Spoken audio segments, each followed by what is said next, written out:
ठीक है, कल हमने कहाँ तक पढ़ लिया था? उसी के आगे स्टार्ट करते हैं टेस्टिंग का। एसडीएलसी मॉडल्स पढ़ना था।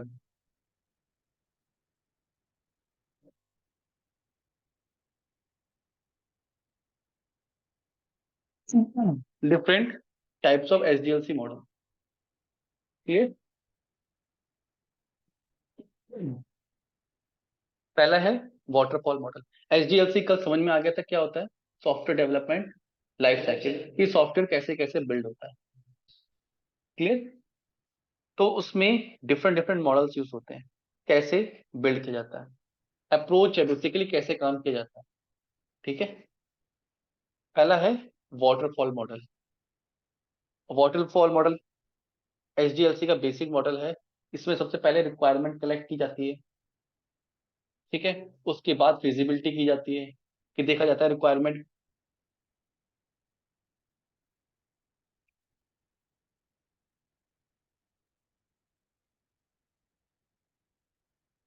विजिबल है।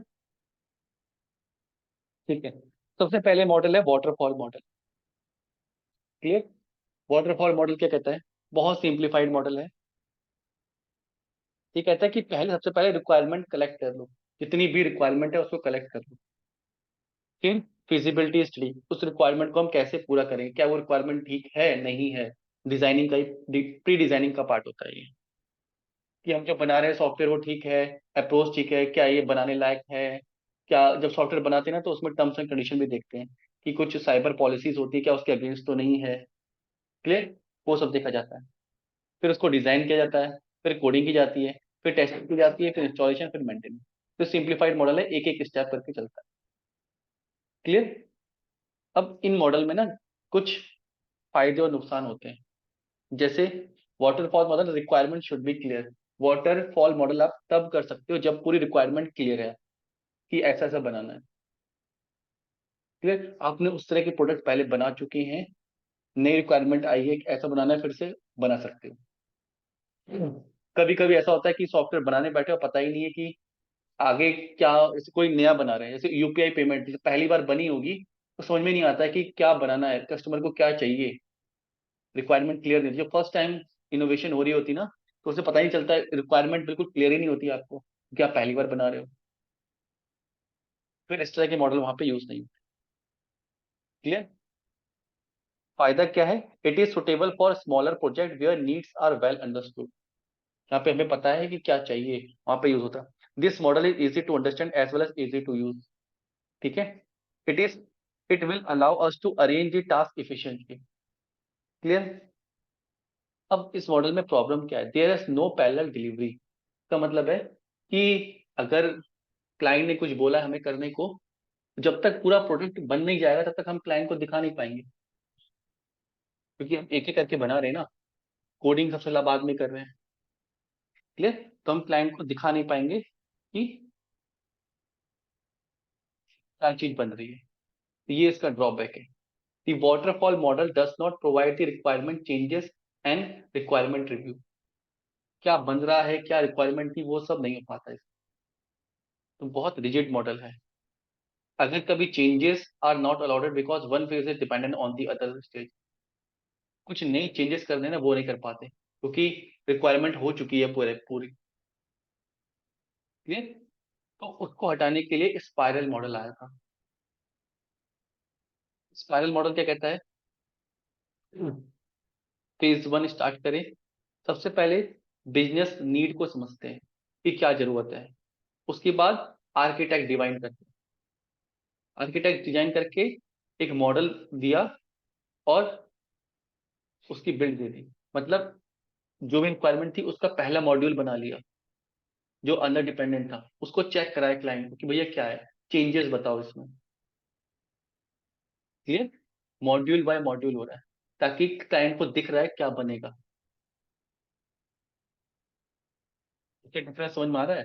उसमें क्या होता था, पहले पूरी रिक्वायरमेंट आ गई, पूरी प्लानिंग हो गई, फिर स्टार्ट कर रहे हैं। इसमें रिक्वायरमेंट आ गई, पहले मॉड्यूल बना के दिखाया थोड़ा सा, भैया ऐसे बन रहा है। क्लियर है? फिर शेड्यूल करी, monitoring, system requirement, module design, module wise के, और ये प्रोसेस गो ऑन होता था। ठीक है, रिक्वायरमेंट एनालिसिस, डिजाइन करो, कोडिंग करो, टेस्टिंग और रिस्क एनालिसिस करो, कस्टमर फीडबैक ली। इस तरीके से वर्क करता है। थोड़ा थोड़ा करके हम उसको बढ़ाते जाते हैं। देखो इनिशियल से स्टार्ट कर रहे हैं और धीरे धीरे करके बिल्ड 1, बिल्ड 2, बिल्ड 3 रिव्यू भी कराते जा रहे हैं। एक मॉडल बनाया डिलीवरी कर दी, एक मॉडल बनाया डिलीवरी कर दी, फिर हम बिल्ड करते जा रहे हैं। जो जो रिस्क होगा उसके साथ में आता रहेगा। ऐसा नहीं है पूरा प्रोडक्ट बनने के बाद हमें पता लगे यार ये क्या हो गया। कभी कभी क्लाइंट की रिक्वायरमेंट गलत होती है, उसी के बेस पे मॉडल बन जाते हैं, सॉफ्टवेयर मॉडल बन जाते हैं। वो सारी चीजें इसमें हट जाती हैं। क्लियर? तो बहुत अगर बड़ा प्रोजेक्ट है सर, हाँ, उसको अगर एक मॉड्यूल भेजें तो समझ आया क्या? देखो मॉड्यूल इंडिपेंडेंट मॉड्यूल है, जैसे कार है, पहले टायर बना लिए, को चेक करा रहे हैं प्रॉपर तरीके से, को समझ में आता है कि भैया हाँ ये बन रहा है। उसको नहीं खरीदना है, कस्टमर को नहीं खरीदना है। कस्टमर को नहीं, क्लाइंट को। क्लाइंट जो बनवा रहा है।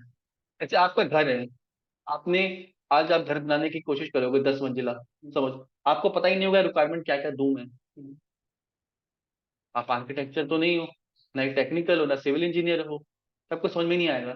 आपके पास रिक्वायरमेंट ऐसा ऐसा थोड़ा बेसिक रिक्वायरमेंट होती है, भैया मुझे ऐसा ऐसा चाहिए, उसी जैसे बनता जाएगा तो आप उसमें चेंजेस कराते जाओगे। अपने सामने देखो कि यार मेरे को क्या बन रहा है, थोड़ा बन रहा है तो देख के आऊँ कैसा बन रहा है। क्लियर? तो वो स्पाइरल मॉडल होता है कि फीडबैक के ऊपर काम कर रहा है। क्लाइंट से फीडबैक भी लिया है, बिल्कुल, रिव्यू किया जाता है क्या हो रहा है। मॉड्यूल भेजेंगे। हाँ, ठीक है। ये आता है ना रिव्यू, क्लाइंट से रिव्यू आता है। क्योंकि क्लाइंट को ही बहुत टेक्निकल चीज है, क्लाइंट को भी नहीं पता होता कि क्या एक्चुअल रिक्वायरमेंट है। कभी कभी गलत बना दिया, बनने का पता लगा यार ये ऐसा नहीं ऐसा करना था, तो वो दोबारा से रिक्वायरमेंट चेंज होती है। ठीक है? वो पॉसिबल कहाँ पे नहीं है, वाटरफॉल मॉडल में क्लियर नहीं है। वाटरफॉल मॉडल में क्या चीज, जब रिक्वायरमेंट क्लियर हो। मैंने 10 बार ऐसी चीज बना चुका, मुझे 11 बार बनानी है, मैंने बता दिया भैया ऐसा ऐसा चाहिए, ये रिक्वायरमेंट है मेरी। अब मुझे लैपटॉप खरीदना है तो मुझे पता है भैया मेरे को 16 GB चाहिए, इतना SSD चाहिए, इतनी हार्ड ड्राइव चाहिए, इतना कन्फिग्रेशन चाहिए, उस हिसाब से परचेज करूंगा। तो मुझे रिक्वायरमेंट फिक्स है। यहाँ पे रिक्वायरमेंट फिक्स नहीं है, चेंजेस होते जा रहे हैं, वहां पे क्या करना है, spiral model. Flexible changes are allowed at in spiral model. जो मेन एडवांटेज वो है, development can be distributed into smaller parts. अलग अलग मॉड्यूल्स अलग अलग टीम को बनाने के लिए दे दिए कि आप बना रहे हो, तो डिवाइड भी कर सकते हैं काम को। It is not suitable for small and low risk product because it could be costly for a smaller project, क्योंकि इससे मैनेजमेंट बहुत करना पड़ता है। ठीक है, तो छोटे प्रोजेक्ट में इतना डिवाइड नहीं करते। बड़े प्रोजेक्ट हैं जहाँ पे ज्यादा रिक्वायरमेंट है उसके लिए। It is a traditional model and this developer only did the testing job as well. ये काफी पहले यूज होता था, इसमें क्या होता था डेवलपर्स ही टेस्टिंग भी करते थे पहले। डेवलपर ही बना रहे हैं, उसी को टेस्ट कर रहे हैं, उसी को चेक करवा रहे हैं, पूरा काम वही करते थे स्पाइरल मॉडल में। क्लियर है? उसके बाद आया प्रोटोटाइप मॉडल। प्रोटोटाइप मॉडल में क्या करते हैं हम, रिक्वायरमेंट लेते हैं, ठीक है, फिजिबिलिटी स्टडी देखते हैं, उसका एक प्रोटोटाइप बना के देखते हैं। अगर मुझे कोई बैंकिंग सॉफ्टवेयर बनाना ना, उसका यूआई एक सैंपल टूल्स होते हैं जिसके हेल्प से हम पूरी वेबसाइट को डमी वेबसाइट बना के दिखाते हैं क्लाइंट को, कि भैया वेबसाइट इस तरीके से बनेगी, इस तरीके से होगी। सिर्फ काम नहीं कर रही है वो, फंक्शनैलिटी दिख रही है, तो डिजाइन और लेआउट किया, वो बटन दबा रहा है वहां पे जा रहा है, डेटाबेस नहीं लगा है उसकी, सिर्फ वो फंक्शनैलिटी वर्क कर रही है। टूल्स आते हैं ऐसे कुछ बनाने वाले। क्लियर है? डमी वेबसाइट, ताकि उसको आइडिया लग जाए कि भैया कैसे बनेगा, एक्चुअल में कैसे काम करेगा। उसको बोलते हैं हम प्रोटोटाइप मॉडल। रिक्वायरमेंट आती है, फिजिबिलिटी स्टडी होती है, उसका प्रोटोटाइप बनता है, प्रोटोटाइप की टेस्टिंग होती है, कस्टमर को रिव्यू दिखाते हैं कि भैया ऐसा प्रोडक्ट बनने वाला, क्या बनाए। जैसे बाइक बनानी है बल्क में, तो उसका एक प्रोटोटाइप बना लिया, डमी प्रोटोटाइप बना लिया। ठीक है, वेबसाइट में कैसे बनता है, टूल्स आते हैं, कुछ एक्चुअल कोडिंग नहीं होती, उस टूल की हेल्प से लेआउट बन जाते हैं कि बल्क में काम करने लगता है, क्लिक होगा तो ऐसा होगा करके, तो लिंक कर देते हैं पेजेस को एक डमी बना के। क्लियर? जब रिव्यू होके आ जाता है, फिर डिजाइन होता है, फिर कोडिंग होती है, फिर टेस्टिंग होती है, फिर चॉइस, फिर वो रियल प्रोडक्ट पे काम करते हैं। इसे बोलते हैं क्या, प्रोटोटाइप। क्लियर है? We can easily detect the missing functionality. कुछ छूट गया है, प्रोटोटाइप बन के समझ में आ जाएगा, मुझे ये भी चाहिए था। यहाँ पे ये इंपॉर्टेंट है, development team customer have clear communication regarding requirement custom outcome of the product. कैसा प्रोडक्ट बनेगा ये पहले ही पता लग जाता है। क्लियर।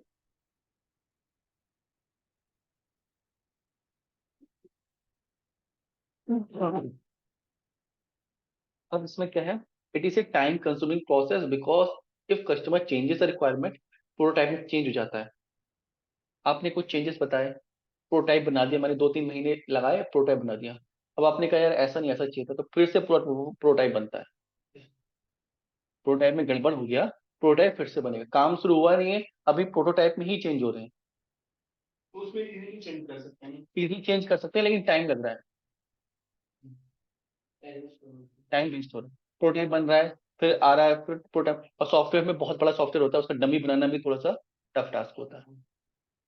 ठीक है, तो छोटे प्रोजेक्ट में ये भी कामयाब था, प्रोजेक्ट बड़े होते गए, ये भी चीजें फेल होती गई। There is no requirement review but the prototype review is there. और रिक्वायरमेंट को रिव्यू नहीं किया, सिर्फ प्रोटोटाइप बना उसको रिव्यू किया। ठीक है, इसको हटा के क्या आ गया, एक वेरिफिकेशन और वैलिडेशन मॉडल आ गया। ये क्या करता है, हर स्टेप को, इसमें हमने रिक्वायरमेंट ली, प्रोटोटाइप बनाया, दे दिया। जो रिक्वायरमेंट हमने कलेक्ट की उसकी एसआरएस बना के उसको भी रिव्यू कराना होता है कि क्या हमें सही समझ में आया जो आप बनाना चाहते हो। तो नया मॉडल आया वेरिफिकेशन एंड वैलिडेशन मॉडल। ये क्या करता है, हर स्टेप में कस्टमर के पास जाता है कि ये रिक्वायरमेंट है भैया, आपने ये रिक्वायरमेंट बताई थी, हमने ये रिक्वायरमेंट नोट करी है, ये टेक्निकल है, ये एसआरएस है, इसको देखो क्या सही है, तब हम आगे बढ़े। हर स्टेप में वेरीफाई कर रहा है। कस्टमर रिक्वायरमेंट स्पेसिफिकेशन, कस्टमर जो रिक्वायरमेंट दी है उसको लेके एसआरएस बनाया कि सॉफ्टवेयर कैसा बनना चाहिए, हाई लेवल डिजाइन बनाया, रिव्यू कराया। ठीक है, लो लेवल डिजाइन बनाया, रिव्यू कराया, कोडिंग करी, रिव्यू कराया, फंक्शनलिटीज हर पेज पे, हर स्टेप में क्या करा रहे हैं, रिव्यू करा रहे हैं। कोडिंग उनको कस्टमर को कुछ दिखाना नहीं होता ना सर। कोडिंग भी दिखानी होती, कोई कोई टीम्स कोडिंग भी देखती हैं। वो काम आउटसोर्स करती है बड़ी कंपनी।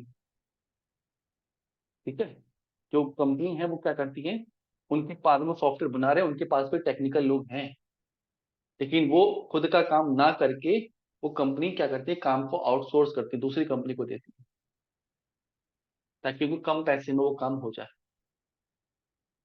ठीक है? इस प्रोसेस में क्या था, in this review system exists in every phase, that's why we may get less number of bugs in the application। ये तो ठीक था, लेकिन it is a bit expensive process because initial investment is high, ऐसे testing team is needed from the starting itself। बहुत सारी testing team की requirement पड़ती थी, क्या हर फेज में टेस्टिंग हो रही है। ठीक है? फिर जो मॉडल आया वो था अजाइल मॉडल, जो आज चल रहा है मार्केट में। ये क्या करता है, ये आइट्रेशन में काम करता है। ये प्रोटोटाइप की जो हमने एक पढ़ा था ना, स्पाइरल मॉडल, उसकी तरह ही बिल्कुल है। स्पाइरल मॉडल बहुत अच्छा मॉडल था, उसी के लिए मिक्स करके, सब मॉडल्स को मिक्स करके एक एजाइल मॉडल बना। इसमें क्या करते हैं, एक मॉड्यूल लेते हैं, उसकी प्लानिंग करते हैं, रिक्वायरमेंट एनालिसिस करते हैं, बिल्ड करते हैं, डिजाइन करते हैं, आइट्रेशन करते हैं और क्लाइंट को देते हैं, भैया देखो चेक करो।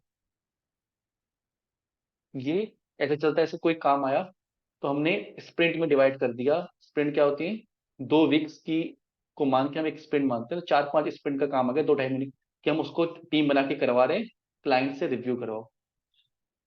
ठीक है, और रिव्यू करा के उसको काम दे दो। कुछ एड ऑन आया, कुछ इसमें से रह गया, अब वो नेक्स्ट आइटरेशन में जाएगा, इसका काम पैरेलली स्टार्ट हो जाएगा, इसका काम रोकेंगे नहीं। जो भी इसमें चेंजेस आएंगे वो इस मॉडल में भेज देंगे हम, जो भी चेंजेस आएंगे इसके इस मॉडल में भेज देंगे। काम को पीछे टालना नहीं है, काम होते जाएगा, जो भी चेंजेस आएंगे वो जाते जाएंगे। तो ये एजाइल मॉडल है। जो पीछे मॉडल में छूट जाएगा वो आगे मॉडल में कंटिन्यू। आगे मॉडल में कंटिन्यू, छूटेगा नहीं, मतलब कोई डिफेक्ट आ गए, या हमने तो टेस्टिंग करके भेजी है लेकिन फिर भी क्लाइंट की चेंजेस आ गए, वो नेक्स्ट मॉडल में हम भेज देंगे। इसमें क्या होता है कि एक ही मॉडल, एक ही सॉफ्टवेयर को मल्टीपल मॉड्यूल्स में तोड़ा, कुछ मॉडल्स किसी टीम को दे दिए, कुछ मॉडल वो बना रहे अलग अलग, जो डिपेंडेंट है उसको मिक्स किए और डिलीवरी कर दी। कोई भी डिफेक्ट आए, चेंजेस आए, उसको नेक्स्ट मॉडल में भेज दिया, नेक्स्ट आइटरेशन भेज दिया। 2.5-3 महीने का काम करते रहे टीम में और उसको दिखाते रहे क्लाइंट को। आइटरेशन हो रहा, बार बार हो रहा, रिपीटेशन।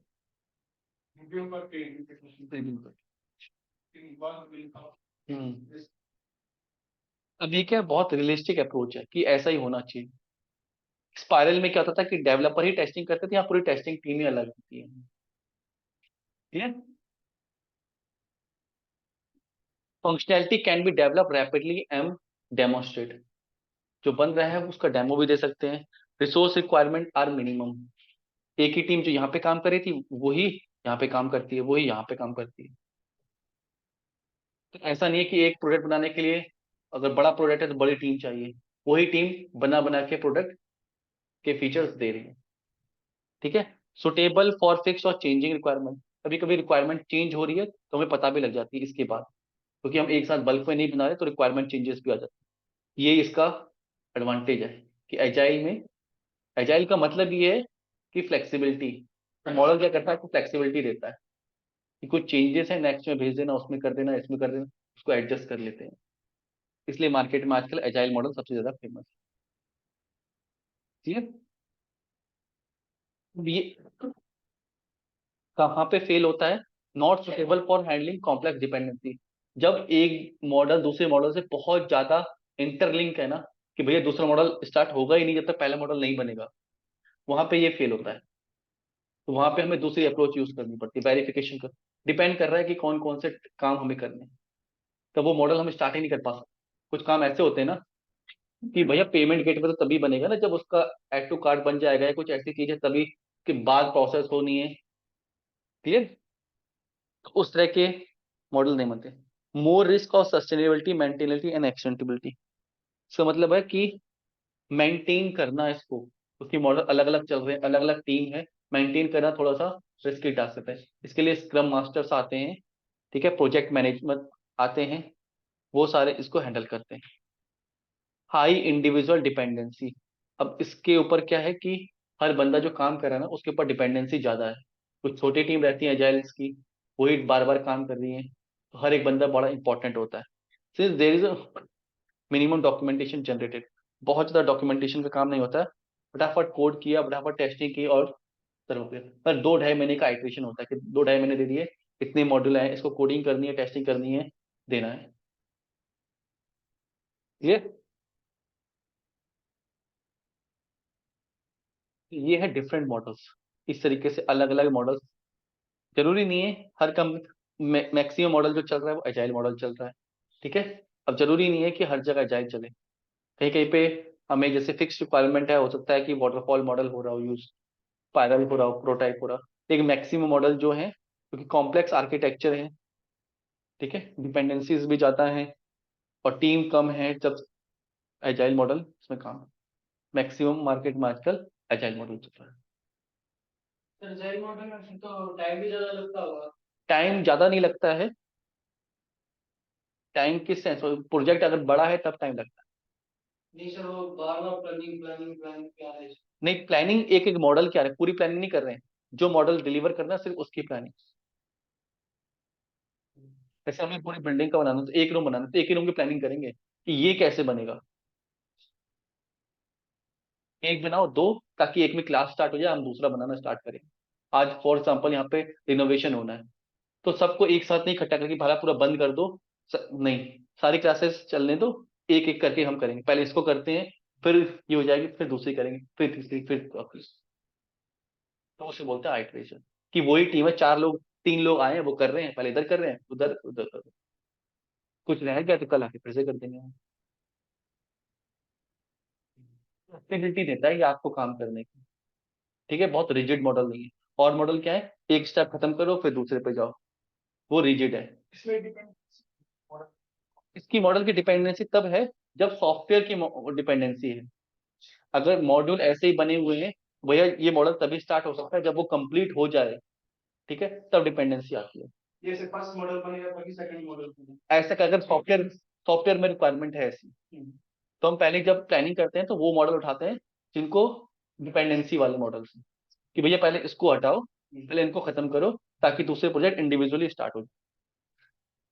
ठीक है, जब ओवरऑल प्लानिंग होती है, इसका प्रोसेस होता है, ठीक है, तब वो चीजें देखते हैं। साइंस मॉडल का डिसएडवांटेज यही है इसमें।